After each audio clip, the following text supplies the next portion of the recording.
Hello friends, good morning. Welcome to Siddhant academy online classes.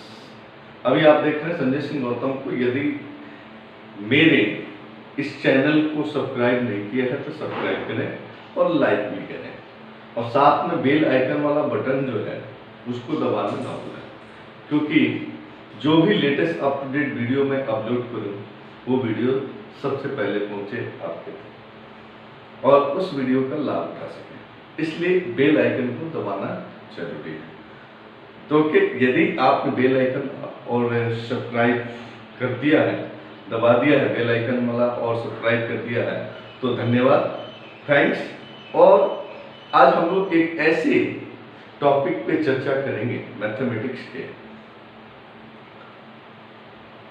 जो आपके लिए एक अलग होगा।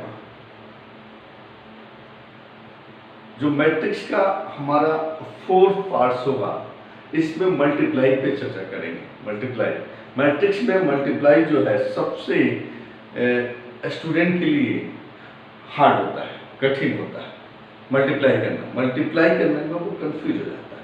लेकिन आज के बाद आप बिल्कुल ही मैट्रिक्स की मल्टीप्लाई भूल जाएंगे, क्योंकि एक ऐसा मैं तरीका, ऐसा एक ट्रिक बताऊंगा जो कि जीवन में कभी भी आप उस ट्रिक को, उस मेथड को नहीं भूल पाएंगे, क्योंकि वो आपके जीवन शैली से रिलेटेड है। तो मैंने उसका नाम रखा है आरसी। तो आरसी मैट्रिक्स की जिसको समझ में आ जाए, आरसी यानी कि जिसके पास है आरसी, उसको बिल्कुल ही समझ में आ जाएगी मैट्रिक्स की फारसी, मल्टीप्लाई की फारसी। तो आप मेरे साथ बने रहें और आप देखें, आप आते हैं मैदान में और इस क्वेश्चन को यानी कि चौथे पार्ट्स को, मैट्रिक्स के चौथे पार्ट्स को यानी कि अब करेंगे। इसमें यानी कि फर्स्ट में तो अबाउट द मैट्रिक्स, सेकेंड में टाइप ऑफ मैट्रिक्स, और हम लोगों ने बहुत सारे उसकी एप्लीकेशन वगैरह प्रॉपर्टी के बारे में भी हम लोगों ने जाना फर्स्ट सेकेंड थर्ड में। अब फोर्थ में हम लोग इसके ऑपरेशन के बारे में समझेंगे। तो ऑपरेशन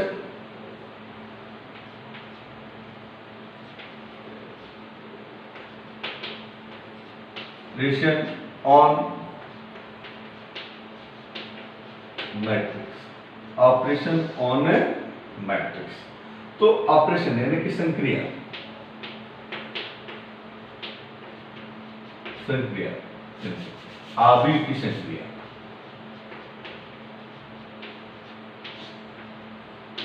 की संक्रिया। तो देखिए आवी की संक्रिया, तो संक्रिया पे अब हम लोग चर्चा करेंगे। तो संक्रिया में सबसे पहले यानी कि एक चीज तो हम बहुत पहले यानी कि फर्स्ट में पार्ट में ही बता दिया था, और यह टाइप ऑफ मैट्रिक्स में हमने उस पर चर्चा कर लिया था, एडिशन। यानी कि एडिशन जो है,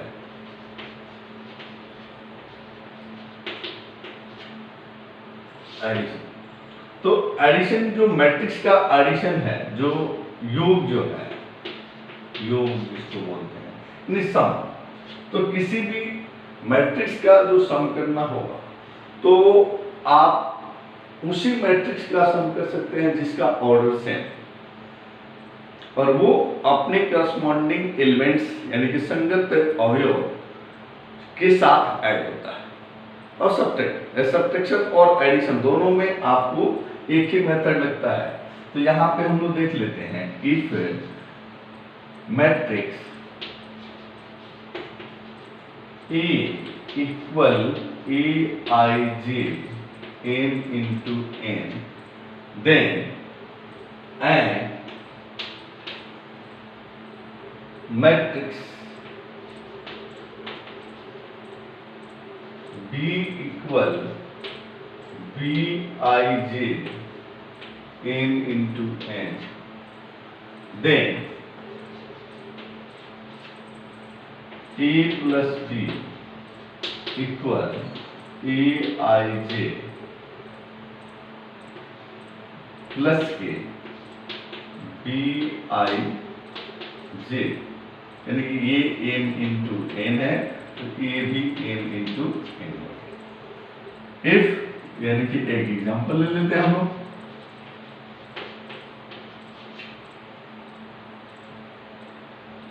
तो E equal 2 4 5 6 3 1 and B equal 2 4 5 और 3 1 2, ये हो गया मैट्रिक्स। तो देखिए, तो ये आपको 2 इंटू 3 की है और ये भी 2 इंटू 3 की मैट्रिक्स है। क्लियर? ये 2 इंटू 3 की मैट्रिक्स है, तो ये भी 2 इंटू 3 की मैट्रिक्स है। तो जब 2 इंटू 3 की मैट्रिक्स ये भी है और ये भी है, तो इसका ऑर्डर क्या है? सेम है, सेम होना चाहिए। तो ये करस्पॉन्डिंग एलिमेंट्स, यानी कि ये आपको A11 है, इसके आधार नंबर कितना है? A11 फर्स्ट कॉलम, और इसका आधार नंबर कितना है? A11। तो ये अपने को करस्पॉन्डिंग एलिमेंट्स कहलाते हैं। ये क्या कहलाते हैं? करस्पॉन्डिंग एलिमेंट्स कहलाते हैं। तो जैसे कि अब हमें, यानी कि ना condition A plus B equal में, A प्लस B इक्वल में आप देखेंगे कि 2 4 5 6 3 1 प्लस के 2 4 5 3 1 2, तो ये यहाँ पे अपने पास क्या हो गया? Corresponding elements. अभी हमने बात की कि ये करस्पॉन्डिंग एलिमेंट्स जो है, यानी कि ये इसके साथ है, ठीक है ना, और ये इसके साथ है, ठीक है। ऐसे ही करस्पॉन्डिंग एलिमेंट्स हो जाएंगे। तो 2 और 2 ऐड होगा तो कितना होगा? 4। 4 और 4 कितना होगा? 8। 5 और 5 होगा तो कितना होगा? 10। 6 और 3 होगा तो 9। 3 और 1 4। 1 और 2 3। ये कंप्लीट हो गई। ये आपको फिर यानी कि एडिशन के बाद जो रिजल्ट आएगा और वो जो मैट्रिक्स बनेंगे वो भी किसके, यानी कि 2 इंटू 3 का ही ऑर्डर का मैट्रिक्स बनेगा। 2 इंटू 3 ऑर्डर के ही मैट्रिक्स बनेंगे। तो क्लियर? तो एडिशन आपने सीख लिया, यानी कि एडिशन वेरी सिंपल, ये पहले भी हम लोग यानी कि कर चुके हैं ऐसा क्वेश्चन, ठीक है ना। तो एडिशन जो है यानी कि वेरी सिंपल, ठीक है ना। और सब्ट्रैक्शन भी सेम होता है। सब्ट्रैक्शन में भी ऐसा ही कंडीशन होता है, सिर्फ और सिर्फ क्या हो जाता है कि आपको बीच में यहाँ पे क्या होता है, यानी कि माइनस, जहाँ प्लस है वहां क्या होता है? माइनस हो जाता है, ठीक है ना। तो वो भी आपको करस्पॉन्डिंग एलिमेंट से ही सब्ट्रैक्ट होता है। जब भी हम नले की सब्ट्रैक्शन फाइंड करेंगे तो करस्पॉन्डिंग एलिमेंट से ही क्या होगा? वो सब्ट्रैक्ट होगा। क्लियर? तो यहाँ पे आप थोड़ा सा स्किप करके वो नोट कर सकते हैं इसको, ठीक है। आगे चलते हैं।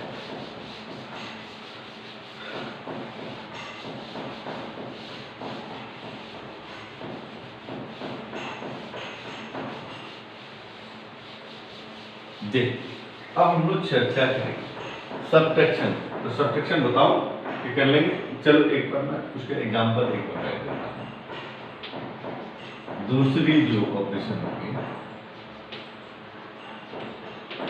सब्ट्रैक्शन। सब्ट्रैक्शन मतलब कि उसका अंतर करना होता है, दो मैट्रिक्सों का डिफरेंट फाइंड करना होता है, ठीक है। तो अब एग्जांपल जैसे हमने ले लिया कि इसमें क्या होगा, इसमें भी ऑर्डर सेम होना चाहिए। इसमें भी मैंने एडिशन और सब्ट्रैक्शन में बताया कि ऑर्डर सेम होंगे तो ही ये पॉसिबल है, और ये करस्पॉन्डिंग एलिमेंट से सब्ट्रैक्ट या ऐड होता है। सब्ट्रैक्ट भी करस्पॉन्डिंग से एलिमेंट से होगा और ऐड भी सब करस्पॉन्डिंग एलिमेंट से ही होगा, बिल्कुल। तो आप देखेंगे, एक एग्जांपल मैं ले लेता हूं,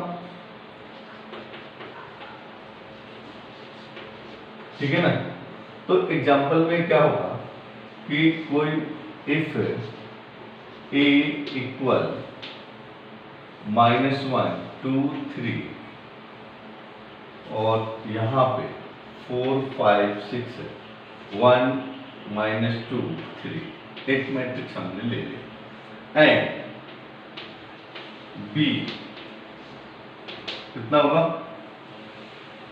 -4, ठीक है, 2 -1 और 2 4 -3 6 -5 और -2। तो ये आप देखें, तो ये आपने किस ऑर्डर की मैट्रिक्स ली है 3 × 3, तो बी भी क्या है 3 × 3 ऑर्डर की ही मैट्रिक्स होनी चाहिए। ये दोनों सेम होना चाहिए, इनकी सेटिंग सेम होनी चाहिए। ये इस ऑर्डर जो है क्या होनी चाहिए सब्ट्रैक्शन और एडिशन में इन दोनों पे विशेष ध्यान दीजिएगा। ये पॉसिबिलिटी यानी एडिशन एंड सब्ट्रैक्शन के लिए पॉसिबिलिटी तभी होगी, यानी कि पॉसिबिलिटी तभी होती है, यानी कि बनती है एडिशन एंड सब्ट्रैक्शन के लिए जबकि ऑर्डर क्या सेम है। तो ये तो तय है कि सबसे पहले क्वेश्चन में हमें कि इसको ऑब्जर्व करना है, हमें ऑर्डर को ऑब्जर्व करना है। ऐसे क्वेश्चन करने के लिए सबसे पहले हमें ऑर्डर का ऑब्जर्वेशन करना होगा और यदि ऑर्डर सेम है तो आगे हम लोग बढ़ेंगे।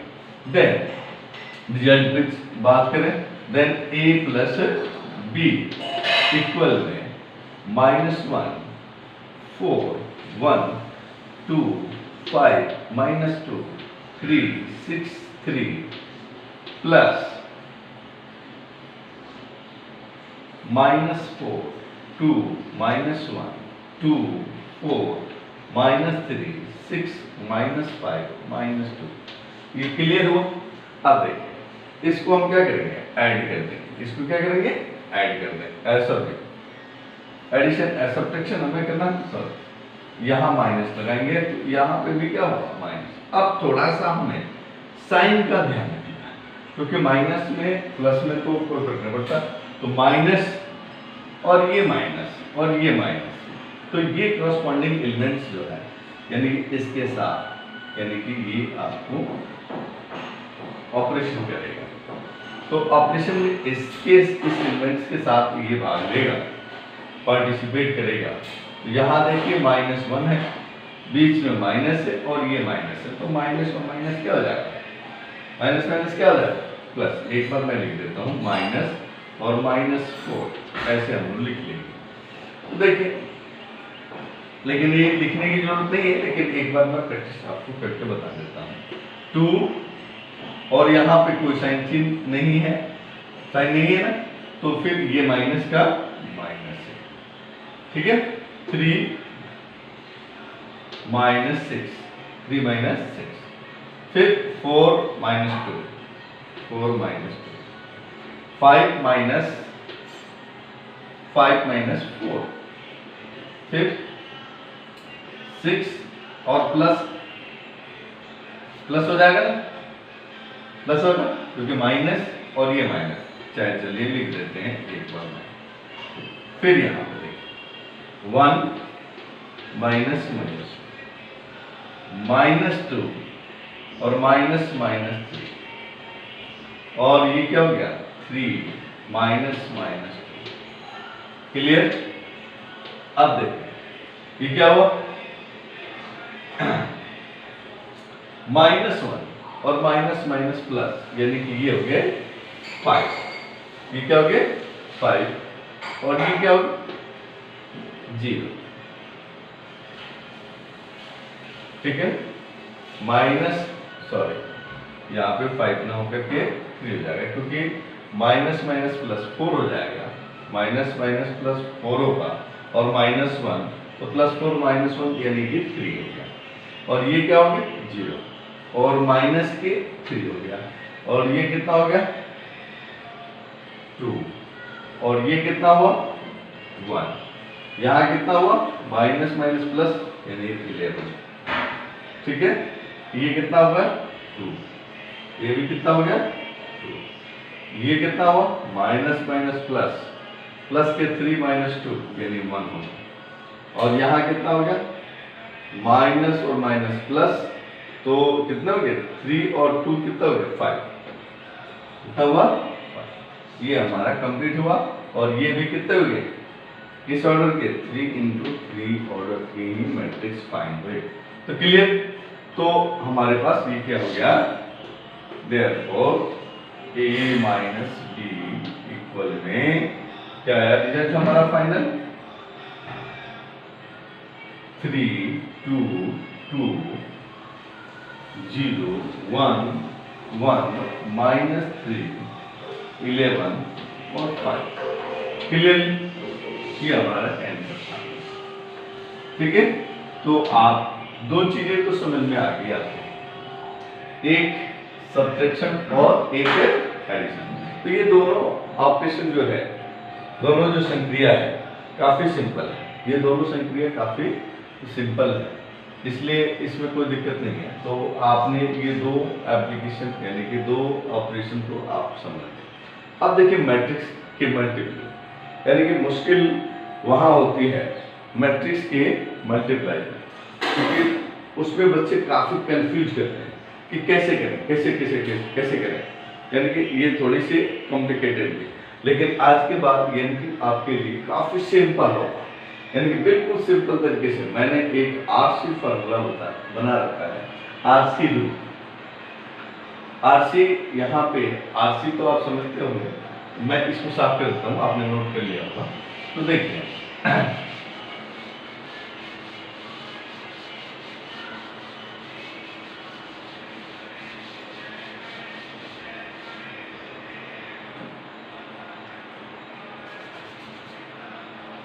तीसरी संक्रिया है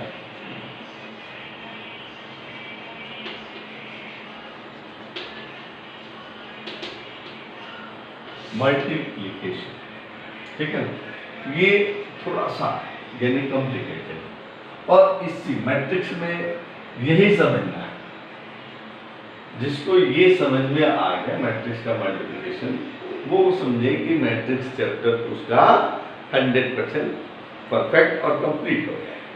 ठीक है, तो इस पे ध्यान देखेंगे। तो मैंने एक आरसी रूल बना रखा है, आरसी। ठीक है ना, तो आरसी रूल, तो आप समझोगे सर आरसी क्या है? अरे आरसी, जिसके घर गाड़ी है वो तो आरसी समझता है। ठीक है ना, जिसके घर पे गाड़ी है, व्हीकल है, वो तो आरसी समझता है, क्योंकि बिना आरसी की गाड़ी रोड पे चल ही नहीं सकती है। बिना आरसी की गाड़ी रोड पे चल ही नहीं सकती है, तो आरसी होना जरूरी है। तो इसी प्रकार से आपको मैट्रिक्स की मल्टीप्लाई समझने के लिए इस आरसी को समझना क्या है, जरूरी है। क्योंकि आरसी यदि नहीं समझ में आएगा तो आप मैट्रिक्स के मल्टीप्लाई को नहीं समझ सकते हैं। जिस तरह से जिसके पास आरसी नहीं है उसकी गाड़ी रोड पे नहीं चल सकती है। ये उस गाड़ी को रोड पे चलाने के लिए किसी भी ऑनर को आरसी की जरूरत है। आरसी है तो चलेगी, आरसी नहीं है तो गाड़ी रोड पे नहीं चलेगी। तो इसी प्रकार से आप मैट्रिक्स में भी है, जिसको ये आरसी की भाषा नहीं समझ में आएगी तो मैट्रिक्स की जो फारसी है उसको कभी समझ में नहीं आएगी। इसलिए आरसी समझना जरूरी है। तो मैट्रिक्स में आरसी का क्या मतलब है, यानी कि ये आप जानते हैं कि आरसी मतलब रो, आरसी मतलब रो, और इसमें क्या होता है, कॉलम। ठीक है ना, ये रो है और ये क्या है, कॉलम। ठीक है ना, लिख सकते हो कॉलम या कॉलम, दोनों में कोई फर्क नहीं पड़ता है। तो ये रो है और ये क्या है, कॉलम। ठीक है ना, तो रो और कॉलम की भाषा को समझने यहाँ जरूरी है। तो दो या दो मैट्रिक्स का मल्टीप्लाई, दो या दो से मैट्रिक्स का यानी किसी दो मैट्रिक्स का मल्टीप्लाई तभी पॉसिबल है जबकि फर्स्ट मैट्रिक्स की रो, अभी देखिए जैसे कि यदि हमारे पास यानी कि if A equal A I J, A equal A I J N into N है, यानी कि फर्स्ट मैट्रिक्स की क्या है, कॉलम। फर्स्ट मैट्रिक्स के कॉलम, ठीक है, एंड बी मैट्रिक्स का Bij, यदि ऐसा कोई मैट्रिक्स है तो ये कॉलम उस सेकेंड मैट्रिक्स का रो, यानी कि यहाँ n है तो ये n होना जरूरी है, n इंटू p होना चाहिए। यदि ये मैट्रिक्स यानी कि ए बी पॉसिबिलिटी यानी a और b में मल्टीप्लाई होगा तो अपने पास m इंटू n, तो यहाँ पे n इंटू p होना जरूरी है, ठीक है ना। a यदि m इंटू n की है and b equal Bij n into p होना जरूरी है। यदि m इंटू n तो n इंटू p, यानी कि ये सेटिंग जो है इसके साथ सेट होनी जरूरी है, यानी कि ये इक्वल होना कंपलसरी है। यदि किसी भी मैट्रिक्स की मल्टीप्लिकेशन हम करते हैं यहीं पे ध्यान देना है, और यहीं पे बच्चे क्या करते हैं, मार खाते हैं, ठीक है ना। तो किसी मैट्रिक्स का सबसे पहले ध्यान देना होगा, ऑब्जर्व करना होगा कि किसी भी मैट्रिक्स का मल्टीप्लाई हमें तभी पॉसिबल है जबकि फर्स्ट मैट्रिक्स का कॉलम और सेकेंड मैट्रिक्स का रो के नंबर्स क्या हो, दोनों सेम हो। क्या हो, दोनों सेम हो। यदि दोनों सेम है तो मल्टीप्लाई पॉसिबल है, और यदि दोनों सेम नहीं है तो मल्टीप्लाई पॉसिबल नहीं है। तो इस डायग्राम को आप ध्यान दें कि ये m इंटू n की है तो ये n इंटू p की होनी ही चाहिए, ये होनी ही चाहिए। यदि ऐसा नहीं है तो लिख देंगे कि a और b मल्टीप्लाई पॉसिबल नहीं है, ठीक है। ऐसा नहीं है तो a और b में मल्टीप्लाई पॉसिबल नहीं है, क्लियरली। तो ये आप इस बात को तो समझ गए, तो निश्चित तौर से हम ये एक बात कह सकते हैं, हमारे ये तय हो गया कि इसका कॉलम और इसका रो इक्वल है। तो ये हमेशा ये तय है कि क्या है कि ये n और n यानी कि ये दोनों मिलने चाहिए, ये दोनों मिलने चाहिए, यानी इसका मिलान होना ही चाहिए, यानी कि ये दोनों इक्वल होने चाहिए, ठीक है ना। तब जाकर के मैट्रिक्स की मल्टीप्लाई की सेटिंग सेट होगी, तब जाकर के मैट्रिक्स की मल्टीप्लाई की सेटिंग सेट होगी। और यदि ये इक्वल नहीं है, यानी कि ये समझ लो कि इनके यानी कि सेटिंग में क्या है, ये क्या करेंगे, मेडिएटर का काम करेंगे। मैट्रिक्स की मल्टीप्लाई की सेटिंग को सेट करने के लिए ये मेडिएटर का काम करेंगे। ये क्या काम करेंगे, मेडिएटर का काम करेंगे। यदि ये क्या है, ये इनमें प्रॉपर्टी क्या होनी चाहिए, कॉमन होनी चाहिए। ये प्रॉपर्टी क्या होनी चाहिए, कॉमन होनी चाहिए। क्लियरली कि ये प्रॉपर्टी यदि दो मैट्रिक्स में कॉमन है, ठीक है, इस तरह से कॉमन है तो ये पॉसिबिलिटी बन गई और ये मल्टीप्लाई हो जाएगा। ये क्या हो जाएगा, मल्टीप्लाई हो जाएगा। मल्टीप्लाई आफ्टर मल्टीप्लाई क्या होगा कि करस्पॉन्डिंग एलिमेंट्स, यानी कि जब ये मल्टीप्लाई हो जाएंगे तो अपने यानी कि किस ऑर्डर के मैट्रिक्स फाइंड होंगे। तो ये आपको इक्वल होना चाहिए, तो ये अपने ऐसे फाइंड होंगे, m इंटू p की मैट्रिक्स बनेगी। किस ऑर्डर की मैट्रिक्स बनेगी, यानी कि किस ऑर्डर की मैट्रिक्स बनेगी, m इंटू p ऑर्डर की मैट्रिक्स बनेगी। क्लियर। तो आपने देखा कि जब हम किसी मैट्रिक्स का मल्टीप्लिकेशन करेंगे तो ये करस्पॉन्डिंग एलिमेंट्स यानी कि अपने को होने चाहिए, यानी कि वो अपने अब वहां से समझेंगे आरसी के बारे में, ठीक है ना। तो ये तो समझ गए कि पॉसिबिलिटी किसी भी मैट्रिक्स के मल्टीप्लाई के पॉसिबिलिटी क्या होती है, ये सिस्टम सेट होगा तो मैट्रिक्स की मल्टीप्लाई पॉसिबल होगी। और इसके फर्स्ट और लास्ट के मल्टीप्लाई के इक्वल होते हैं और इतना ही उसमें एलिमेंट्स के नंबर होंगे, ठीक है ना। किसी भी मैट्रिक्स के एलिमेंट में कितने एलिमेंट्स होंगे वो ये आपको बताता है, ठीक है ना। ये m इंटू पी ही उसको डिसाइड करेगा कि उस मैट्रिक्स में कितने एलिमेंट्स का नंबर होगा। क्लियर? तो अब आप देखें ये हमारे ए आई जे इंटू यानी कि ये मल्टीप्लाई ये क्या है M into N into B I J और क्या है एन इंटू पी। क्लियर हो गया? तो आप समझ गए कि यह ऐसा संभव है तो हमारी मैट्रिक्स पॉसिबिलिटी बनेगी और ये मैट्रिक्स का मल्टीप्लाई होगा। तो इतना आप नोट कर लें। फिर अपन देखते हैं कि कैसे ये पॉसिबिलिटी कैसे ये काम करता है। तो क्लियर हुआ कि मैट्रिक्स की सेटिंग सेट करने के लिए ये प्रॉपर्टी कॉमन होने जरूरी है। ये प्रॉपर्टी कॉमन नहीं होगा तो मल्टीप्लाई पॉसिबल नहीं है। इसी पे फोकस करना है और यही समझना है, यही बात समझनी है। किसी दो मैट्रिक्स का मल्टीप्लाई करना है तो ये कॉमन होना चाहिए, यानी कि कॉमन यानी कि दोनों के क्या होना चाहिए सेम होना चाहिए। ठीक है ना? चलो।